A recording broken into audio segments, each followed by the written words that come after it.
Couple more of the Threes Company. This is our second pen. These would be 100 litters, sired by Top Shelf. Top Shelf, as I talked, is a Sloan boar that True Genetics bought. We got him. First crop is these right here, and we used him again. I think first real crop, I should say. A few litters came in that March setting, but these pigs have been very popular. That boar has got a lot of sows, and it got bred back to those breeders that used him again for this crop here, and I think rightfully so. We're glad we did, and these hogs look like they got some of those out there wow factors, but still safe enough. I think a great combination.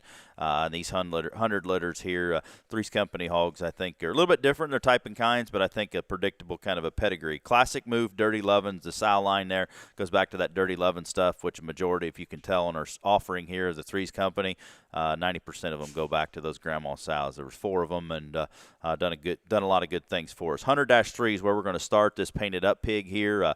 Great proportions, killer looking on the side, and I think one that balances up and still not a big, tall, gangly one, but one that does have a little more extension and immaturity, I guess is the best way to put it. He still offers some shape up high, but still great proportions in terms of length of side. He's high-headed, he's flexible, he's heavy-boned, and I think one that's you just push on and jam on. He makes that February setting management. He could go push him harder if you want to go a lighter weight in January. You want to make him into March. I think with some management potentially could do that. Flexibility, bone, look, design, squareness coming and going. I think an easy feeding kind of a hog that could be an absolute killer heavyweight.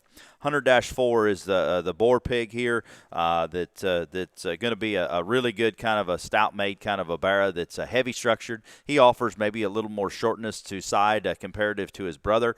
Great centered kind of a hog that very heavy structured in terms of his hind leg. I think a flexible kind of a hind leg. He offers a crazy good shape and muscularity, great center body and dimension. I think one you can manage probably a little bit more in terms of taking him to a little later kind of a show if you wanted him to, because he's got a little more just internal dimension and power.